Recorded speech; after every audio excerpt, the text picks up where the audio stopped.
who's free, really? I think we got a confused state of facts about the time we're living in and the America that we're living in. Before I get started, peace to the family, peace to the gods, peace to the black guys, peace to everybody that's here. You know, peace to everybody that's celebrating, being alive, being joyful, being free. You know what I mean? Having a clear mind, a free mind, the ability to think. You know, peace to the gods. All right. Now that we got that out the way, who's really free? There are two sides of America. There's more than two sides of America, first of all. There's multiple sides of America, and there's multiple sides of black America. And one thing that I hear a lot, we always talk about, my ancestors died for our right to vote. But our ancestors died for many different things, right? Human rights. Because what most people get misconstrued about history is that we were free. We were never free.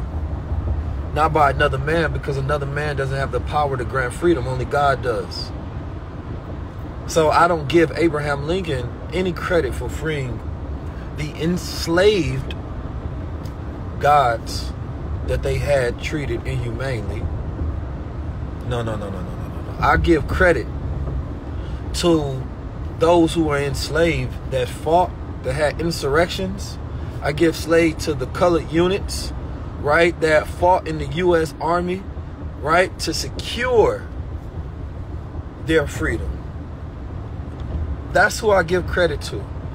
And we're disrespectful to our ancestors the moment we start talking about Abraham Lincoln freed the slaves, like it wasn't a bunch of black men dying on the front line, fighting for their very right to free their slaves, to be free, to have freedom, justice, and equality. We gotta, like, it's so disrespectful that we don't go in our heart and our blood and feel like, man, those are black men and women that really went out there and they was fighting, they was dying, thinking about a day where your ass could be free. They wasn't thinking about no goddamn vote. You know what I'm saying? They wasn't thinking about none of this crap that we got going on today. They was like, man, we deserve to be treated as human. And not even equal. I don't want to be equal. I want to be superior to those who want to keep me enslaved. I would just think about that, because people always say, we just want to be equal. No, hell no, I want to be equal. If you are a devil and you are a sycophant, slave, deviant, master, plantation owner, I want to be equal to you. That's equal to garbage. I want to be superior than you. See, it's a mindset difference. Why would you want to be equal to trash? That whole ancestral line was trash. I never want to be equal to you. I want to be greater than you, because I am. And this is that spirit you got to evoke today. That warrior spirit. You know what I'm saying? That spirit of power. See, there's a lot of different diaspora across the planet Earth right now, moving, doing things. But everybody's operating from different spirits. You got the spirit of the Sambos. You got the spirit of the Coons. You know, you got the Nat Turner spirits. You got the John Horse spirits. There's many different spirits out here that we operate in. So when we think of our ancestors, we think like they was just some monolith. Man, they disagreed. You know what I mean? The who was I was listening to? He was explaining. He said, man, the first crackers, the real crackers. He said the real crackers. Oh, that was Big Hit. Big Hit talking about the real crackers was the black people that was whipping the slaves for the slave master. You know what I mean? They sent the black brothers out there, man, go whip them up, man. That was the cracker.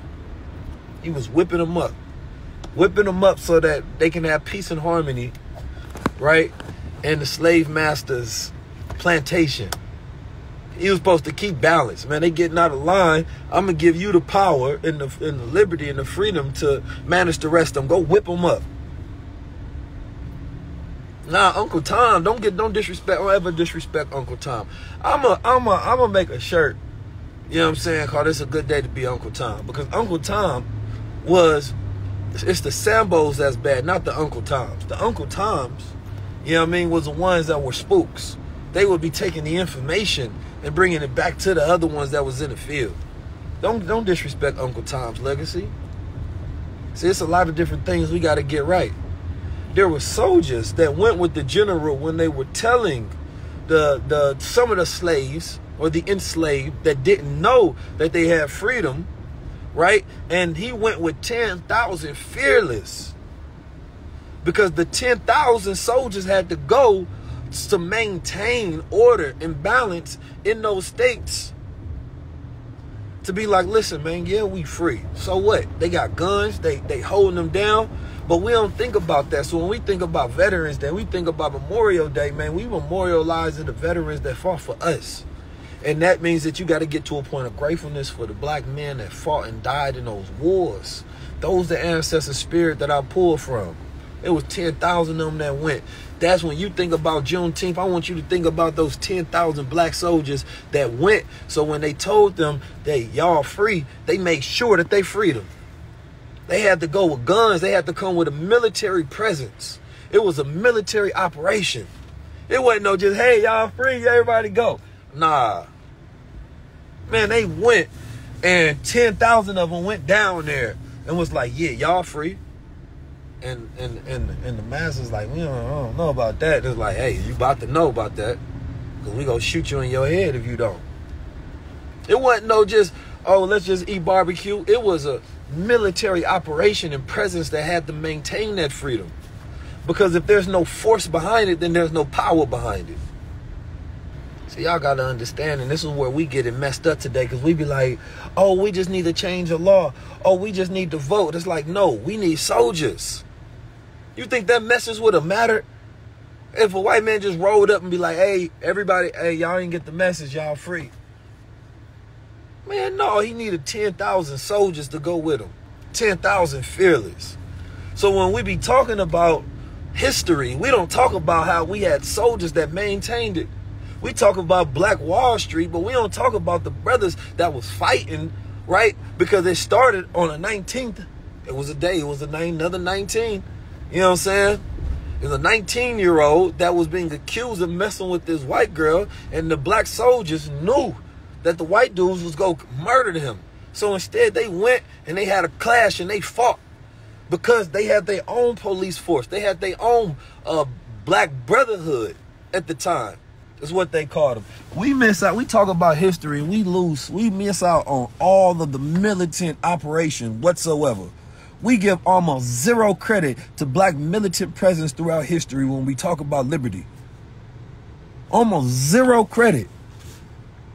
But there's no freedom in this country that just was about the intellectuals, the intelligentsia of the world. Hell no. It was because of militant presence. It was because of black nationalist presence in America. It was because of the conscious awareness. So, man, y'all can celebrate Juneteenth. That's cool. But I'm going to tell you, man, it ain't no more powerful day in this country, right, than the founding of the Nation of Islam. We should be celebrating that. We so disrespectful. You don't get no Malcolm X. You don't get no Minister Farrakhan. You don't get no Million Man March. You don't get no Elijah Muhammad. You don't get the books that came out of it. You don't get the programs that the Black Panthers was inspired by. You don't get the Dr. Khalid Muhammad. You don't get the 5%ers. You know what I'm saying? You don't get that. We be disrespectful to our real legacy and our American history outside. You feel me? Juneteenth is, all right, it's a reminder that this country is yours. That's what it is. That, to me, it is. It's a reminder like, yo, you know, this country is yours. But how we don't celebrate stuff like that? How we only celebrate things that they give us and tell us to celebrate? You think that's how the Asians operate? Oh, if America makes it a holiday, then we celebrate it. Nah. Some people just found out about Juneteenth in the last couple of years. Come on now, we disrespectful to our history, and this is why, you know, we can't move forward, because we're not respecting the past and the foundation that we built all these things from. You wouldn't have the freedoms that you have if it wasn't for the Honorable Elijah Muhammad pushing what they try to completely erase him out of the category of civil rights, of human rights, pushing this country. If it wasn't for Marcus Garvey and the militant presence that he had, right? If it wasn't for Noble Drew Ali coming with the more science knowledge, come on, man. It's so many of us, man. I just think that, you know, these are days where we get to have conversations about who we really are and what's going on. You feel me? These are days we got to really think about, you know, our true history, our American history. And we so disrespectful to our American history. We only celebrate when they tell us we can. We not celebrating the black contribution. We celebrate when a white man says something. We not celebrate what the soldiers did. The Memorial Days when the soldier, you know, ran up and sniped 10 of them and told the slave they was free. We ain't celebrate none of that. Come on, man. So I asked the question again, who's really free? Who's really free? So this question comes from the fact that I don't want to disrespect nobody. I think everybody can be utilized in this. And this is something that I want to get to, and it's like, I love my people. I love good people, right? And some of you all don't know that you're going to be utilized for something special. That knowledge you have, that skill set that you have, that position that you in, you're supposed to utilize it for something special. You don't know it yet, but you a spook. You know? You're supposed to take that knowledge and that information, and you're supposed to help someone, right? One of your people, two of your people, three of your people. See, I mean it in a small sense. You could be working in, you know, corporation programming room, and you decide to, you know what? How about I see this person, you know, this black person that I see operating and speaking truth, I'm going to give them some opportunity. You could be working in a bank, and you know what? I'm going to make sure I connect with this business credit over here to help the movement over here. You could be working in whatever position you in, right? Because I meet people of all different walks of life, and people with different various skill sets that be teaching me things, and I be learning. And it's like, you didn't know that skill set that you were developing could be utilized in a very revolutionary way. Because we don't usually have a platform and a vehicle for that. But it's like, yeah, man, everybody has to think of themselves as an operative for the movement. And you like, you know, you just waiting to be activated. You just waiting for that opportunity to utilize your position. The outside world, they may think they can even think that you're cooning. They can think that, oh, you ain't really with your people. They can think, oh, you ain't pro-black like that. Let them think that. You supposed to be an undercover operative for the people, for the movement. And when you get that opportunity, use your position. That's when you get activated. That's when you get activated. Wherever you at, whatever you doing, you get activated. And I'm saying this in this manner because a lot of us sometimes think it's too late. Nah, I meet people all the time when they awaken, they like, man, what can I do? You know what I'm saying? They be like, what can I do? And it's like, you'll know when it's time. You'll know when you saying, you know what, I'm a spook, man. I'm this whole time, really, I've been prepared and put in this position to do something more, something meaningful. And I want everybody to be activated. When we meet each other, it's almost like a secret. You know, when we do the head nod to each other, it's like, yeah, bro, I'm in the movement, you in the movement. You feel me? We locked in. Don't even worry about it. If it go down, we good. Yeah, I'm going to slide you this. I'm going to hook you up on this end. You feel me? I'm going to give you this information. I'm going to open the door here. You feel me?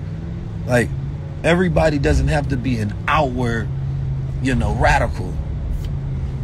I'm on this point now. I want the silent radicals. Well, we making change and they don't even know we making change. If you look at the power of the LGBT community, man, they be making change. You don't even know who's gay. But they're gonna make sure that the moves that they make are opening doors, right, for the agenda to be completed.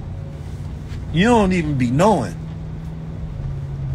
You know what I'm saying? You don't know who working in these corporations, but they all got that agenda to be like, nope, we gonna push this across the planet Earth. And they use whatever position that they in. They use whatever job, whatever skill, funds, resources, influence, platform, right, network connections, and they be activated. So it's a silent activation that has to go on right now. You ain't got to let them know that you with us. You ain't got to let them know that you really for your people. You ain't got to let them know that inside you're a radical. But outside it looks like you're assimilated. Outside you look acceptable and respectable and safe. But on the inside, man, you goddamn Malcolm X. That's the mentality I want us to have. So they don't even know. That's the mentality. And you ain't even got to tell nobody. You just do things that's radical. See, sometimes we be thinking we got to be loud. Don't be loud. Just do it. Yeah, it's a silent activation. Just do it. You having all your radical moments to yourself. They don't know. Oh, you could be at a store and you just gave a black person 50% off. That was just your silent. That was just your silent activation. You just did something. You know, you just never know. It could be anything. You feel me? Like, but you always pushing. You always pushing, and it's this collective agenda that we have for our vision of America, and it's really to push us into positions of power. It's really to open doors for us to have wealth. It's to open doors for us to have more power, more energy out here. You say you mess with Keys, but I got a little cult follow, a little one. Damn, I need to work on that one because I need a big cult following, because code is culture. They're just saying that we abide by the same codes. It is saying that we got the same rules to follow. You want to see a big cult following? Go look at Donald Trump. You want to see a big cult following? Go look at the Pope. You want to see a big cult following? Go look at Biden. You want to see a big cult following? Look at the government. You want to see a big cult following? Go look at Mark Zuckerberg. Go look at Elon Musk. You know what I'm saying? Go look at Bill Gates. Those is big cult followings. See, we be afraid just when black people get a little bit of influence. We be like, oh, that's too much. Man, we are on their platforms, you know what I'm saying, utilizing their internet, trying to silently activate a little movement with 400 people in the room. And you saying me, I got a cult following? Shit, man, this ain't nothing in compared to the kind of power these devils got out here, man. I need billions of dollars with it. Cult following, man, we spend money with them every single day. A cult following is Gucci, LVMH, whatever you call it. Cult following is every single rapper that's gonna put on every single brand, that's gonna go out to Paris, and that's gonna make, you know what I mean, Bernard Arnault richer, more wealthier. That's a cult following. I'm gonna literally go put on that brand. It's a ritual process as a status to say I have more than another person, and I am more now that I have this, and you're gonna walk around with the brand, right, of really what can be considered your enemy in a lot of ways. That's a cult following. These brands, we don't spend enough money with no black person to have a cult following. We don't spend enough money with no black person to have a cult following. Not one. Show me one black person that we've just made a billionaire because we spent so much with them. Show me. Doesn't exist. Closest we got to that, Kanye West. But we weren't the only people buying. He had all them little white kids, Mexicans, Asians, Jews, you know what I'm saying, all around the planet Earth, right? Another closest we got to Michael Jordan, because he had such a good deal, but Michael Jordan still got the whole world. There's no just one person that black people can say, look, we all made them. Yeah, we spent so much money, but so did every other community as well. We spent so much money. And anytime it's at that point, you might have made Michael Jordan finally got to $1 billion, right? But how much money did we get a Nike though? Now, I ain't even talking about that. We talking about Nike tech suits and all the rest of their shoes and everything else. Nah. And if all we got is 2 entertainers that we can even point to, what we doing out here? I don't want to hear nothing about no influence of a black man. I don't want to hear nothing about no co-following. I don't want to hear nothing about somebody who's too big or they a leader and all of that, man. We don't even make our leaders and so-called influential people, you know what I mean, billionaires and deca-millionaires. You know, it's going to continue to grow. It's going to continue to get better. But look at Apple, man. We have more loyalty outside our community than inside. right? That's why everybody really, you know, they depend on us. That's why you got to get that black dollar. You got to get that black vote. You have to get that black support. So when I say who's free, let's talk about it. Are you free in the way that you think? Can you say what you really mean? Can you be authentic? Right? Are you free? Do you have knowledge of self? Right? Can you stand next to whoever you want to without the burden of fear of scrutiny from people outside of your community? Can you really say what's on your mind? Is that, we look at black media, is it really black? BET Weekend coming up. It's the biggest blackface media that we got. But when we talking about freedom, man, we so fearful. You can't be fearful and free at the same time. But nah, man, our black celebrities not free. Influencers not free. People ain't free. So when we talk about who's really free, man, you gotta, freedom is not something that can be given. Freedom is a proclamation that you have the right in your own heart as a signature. You know what I mean? And you have to maintain that. Nobody can tell you free. I don't want to hear nobody tell me you free. Nah, you got to go and do for self. And we not free yet. We have to change the mechanisms of how we thinking, because there's nothing we need from any outside community. I ain't fearful of the Trumps. I'm not fearful of the Bidens, none of those things. But we don't even know what we really think. We don't know who's really for us. We get so stuck by the fear, we can't see beyond the presidential election. That ain't free. Let me ask y'all this question. You think the Asian community is dependent upon the presidential election? You think their future is dependent upon the presidential election? Absolutely not. We're not free until we have our own, and we're not dependent upon anyone. We're not free until they tell us they're going to change the law.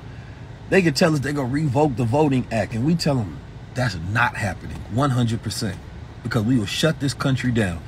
That's power. Not fear. Oh, they going to repeal this and they going to repeal that. Yeah, because y'all don't work together. Yeah, they going to take a bag and they going to bring a bunch of celebrities and influencers to the White House, but they not going to bring the ones that's really free up there, that's really radical, that's going to say something, that's going to demand, right? Nah, that ain't free. They not gonna take that bag that they got and really spread it to the minds that can change the world. That ain't free. Cause the free ones, they don't even want you up there. They don't even want you around. They're afraid of what you might say or what you might do, because they can't control a free man. So you supposed to be like, yeah, I'm supposed to do what I want to do. I'm supposed to say what I want to say. Right? You can't edit, you know what I mean? Shortcut my mind in the way I think. That ain't freedom. So I don't see a lot of free people. I don't. Look at the vaccine.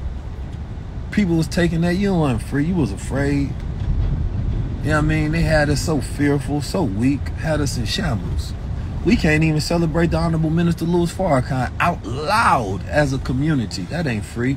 And I find that to be so disrespectful. That's one of the chief things I think the black community has, a chief leader. And he told everybody not to take that vax. But because the media company that you connected with, if they don't celebrate it, if the Zionist Jews that run the advertisement agency say, wait a minute, you said something about Palestine, we not rocking with you, that's not no freedom. So they say, well, Keys, man, you said this, so I don't know if I can stand next to you. I be meeting NFL players, NBA players, rappers. They be afraid. You meet me in person, like, bro, this not a facade. I really am who I am. They like, oh shit, you not somebody. Oh man, I thought you was gonna be impressed by who I was, and you would just go, nah, bro, I am who I am. They be afraid of a free man. They be like, wait a minute, my agents told me I can't be doing too much with you. I can't be seen with you. I can't be. All right. I get it. You're a slave. I get it. Go back to the plantation. So if we was really free, we'd just work with each other easily, build with each other. You feel me? The reason that we don't do it is because we're not free. It's because we have so many ties to people that give us money. They control what we can and cannot do, what we can and cannot say, right? So therefore, they incentivize us to not work with each other. So when you talk about unity, right, they say, well, wait a minute. We gave you $10 million. We gave you $100 million, but we didn't say go empower somebody that's radical minded. We ain't say you can work with them. If you work with them and I don't like their political views and stances, you know, we might have to take the money back. And they're like, oh, well, it's not worth the risk. I'm not going to do that. Well, you're not free. The money controls you. You're contracted to this agreement to not do too much for your people. I mean, listen, I didn't make up the rules. But that's the way it works. We as a people, man, you know, we love to be radical. You don't think these black men with power got egos to where they want to be more radical? They want to say more things, but they understand. I think it was Snoop that told me. He say, man, look. He say, look, take it from somebody who been to the top, nephew. He said, I've been in the rooms. He said, they don't want us to have no control. You start talking about control, they gonna cut you off. You know what I'm saying? That's why I say a silent activation. Things gotta be silent, man. You know, we be thinking that everything got to be the loudest shit in the room. And it's like, nah, you don't see me working. I mean, you don't see me. That's because I'm doing something more radical. You feel me? Like, we be thinking that everybody got to do what we say. You got to be the loudest. You got to operate like this. Like, nah. We need infrastructure and institution and systems. We need codes. We need constitutions. We need oaths. We need treaties. We have to establish the paperwork that lays the foundation for the future. See, we got all the verbal work out. We good at that. But the paperwork, the institution, that's what I want to focus on. Those are the people, that's the assistance that I need. You say you came to LA on Melrose looking for my shop. My shop ain't on that side of Melrose. She said she went to LA. She came to Melrose looking for the shop. She said it was ghetto down there. That's not my side. That ain't my side. My side, I'm on the good side. You should have made U-turn. Yeah, I'm on the good side of Melrose. They should have told you it's two sides. You should have known Keys ain't about to be in the midst of the BS. You feel me? I'm on the good side, man. It's quiet down there. You feel me? Birds chirping and stuff. Air is clean. You know what I'm talking about? We don't even got ants. We ain't got no ants. It's nice over there. You went to the hood. You went to the hood, sis. You feel me? That's where you gotta wait till we put out the address. Cause yeah, you was in the hood. You gotta be careful out there, man. Nah, I'm not gonna be on that side, man. Listen, man. Cleanliness is godliness, man. You got to be in a harmonious environment if you want to grow. So, yeah, the side of Melrose we on, you feel me? It's the good side, man. Yeah, we by the whites. She said, oh, you by the whites. Yeah, we by the whites. We gentrified there. We gentrified there. We gentrified there. We by the whites. You understand me? We free. Weeze is free, so we go where we want. You know what I'm saying? Look, y'all thought it was whites only and colored. You know it's no longer segregated. Use can go where you want now. Use is free. We take that serious. Hey, I always been like this my whole life, right? My whole thing, like I couldn't live in a segregated area in world because all I would want to do is go where I can't go. You know what I mean? Because I will be curious to see what they don't want me to see, to experience what they don't want me to experience, right? So that was always my thing. You feel me? My thing was always, number one, increasing my taste level, but to exposing myself, right, to unconventional environments, right, different from what I would normally experience. So I would always go to luxury environments and things of that nature to immerse myself into that feeling, and then to tell myself this is what we deserve. Right, I'll look at how beautiful some of those environments are and be like, man, I would love to redesign our neighborhoods to look like this. Because when you grow up in a dirty environment, you have a dirty mind. You go get your hands dirty. You grow up in a clean environment, you have an ordered and harmonious mind, right? And you have more godly behavior. You have clean hands. So it's important that we clean up and redesign our environment.